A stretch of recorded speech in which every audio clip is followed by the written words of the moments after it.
അപ്പോൾ ഗൈസ് എനിക്ക് ടൗണിൽ പോകേണ്ട ഒരു അത്യാവശ്യം ഉണ്ടായിരുന്നു. അങ്ങനെ ഞാനും ലസിയും ബബ്ബൂസും പെട്ടെന്ന് റെഡിയായി ടൗണിൽ പോകാൻ വേണ്ടിയിട്ട്. അങ്ങനെ ഞാൻ വണ്ടി കീയൊക്കെ എടുത്ത് പുറത്തിറങ്ങുന്ന സമയത്ത് ഉമ്മ പെട്ടെന്ന് എനിക്ക് കോൾ ചെയ്തു, നീ പെട്ടെന്ന് ഹോസ്പിറ്റലിൽ സിസ്റ്റർ ലേബർ റൂമിലൊക്കെ കൊണ്ടുപോയിട്ടുണ്ടെന്ന്. അത് കേട്ട ഉടനെ ബബ്ബൂസും ലസയും പിന്നെ എന്നെ ഇരിക്കാനും നിൽക്കാനും വിട്ടില്ല. മമ്മ നമുക്ക് പെട്ടെന്ന് പോവാം, കുട്ടികൾക്കാണെങ്കിൽ ഭയങ്കര ഒരു എക്സൈറ്റ്മെൻറ്റിലുള്ളത് ബേബിനെ കാണാമല്ലോ എന്നൊക്കെ പറഞ്ഞുകൊണ്ട്, അല്ലെങ്കിൽ തന്നെ അവർ വെയിറ്റ് ചെയ്യുന്നുണ്ടായിരുന്നു ബേബിക്ക് വേണ്ടിയിട്ട്. അങ്ങനെ ഞങ്ങൾ പെട്ടെന്ന് ഹോസ്പിറ്റലിൽ എത്തി സ്റ്റെപ്പ് കയറിക്കൊണ്ടുണ്ട്.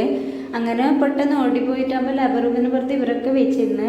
അപ്പോഴേക്കും ബേബിനെ അവർ നഴ്സ് കൊണ്ടു തന്നു കയ്യിൽ. ഉപ്പാണെങ്കിൽ പെട്ടെന്ന് ബാങ്കൊക്കെ കൊടുത്തു ബേബിക്ക്. എല്ലാവരും ഫോട്ടോസ് കാര്യങ്ങളൊക്കെ എടുത്തുകൊണ്ടുണ്ടായി. ഫുള്ള് ഹാപ്പിയിലായിരുന്നു ഞങ്ങൾ. ബേബിനെ കിട്ടിയ ആ ഒരു സന്തോഷത്തിൽ ഞങ്ങൾക്കൊന്നും അറിയുന്നുണ്ടായിട്ടില്ല.